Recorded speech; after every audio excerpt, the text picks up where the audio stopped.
Thank you, Mr. Chairman. I am going to make a small but hopefully useful contribution to this committee stage.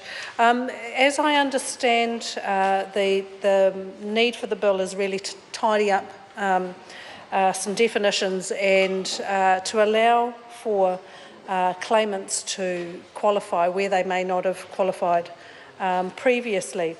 And there are four main components that are contained within, three main components that are contained within Part 1.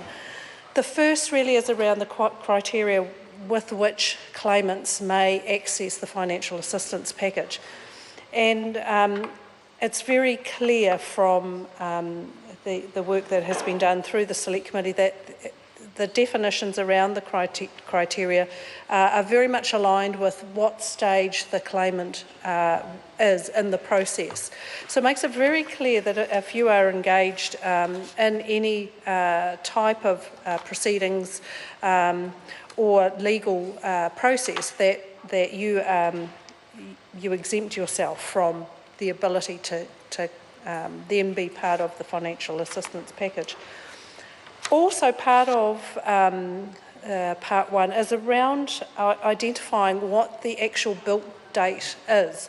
It's the definition is not within the primary legislation, and I just want to say that it's really important to ensure that we get the definition right, because the definition of the built date, which we have here as running for 10 years from the date on which the code compliance certificate for the building work for the affected structure is issued, has actually provided an opportunity for a larger number of claimants to now be part of a claim where they would previously have been excluded. So it's very important that that built date is secured and defined within the Act. And just going back to the criteria for financial assistance package, it's important to have this defined to avoid any doubt of who is actually intended to be part of that. But the main part of Part 1, Mr. Chairman, is around qualifying claimant. And I just want to refer, because I do have a couple of questions to ask about this, but the qualifying claimant, as I see from one of the submissions that was made by the Law Society, the qualifying claimant does include a greater set of claimants now potentially being able to access the financial assistance package.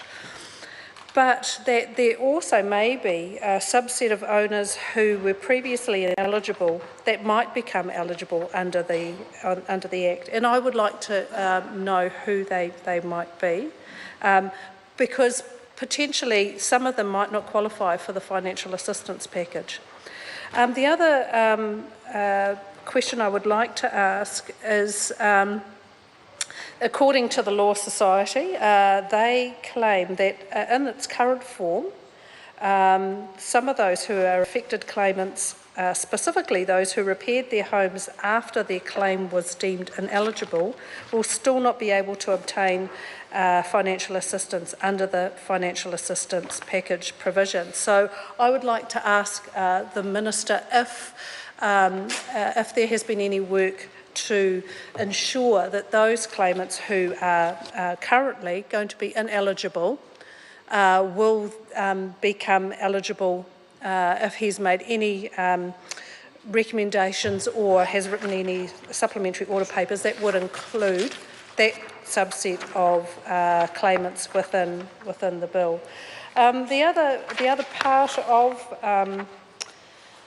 of this is about the contribution criteria, and that really just sets out the relationship between the government and the participating territorial authorities as to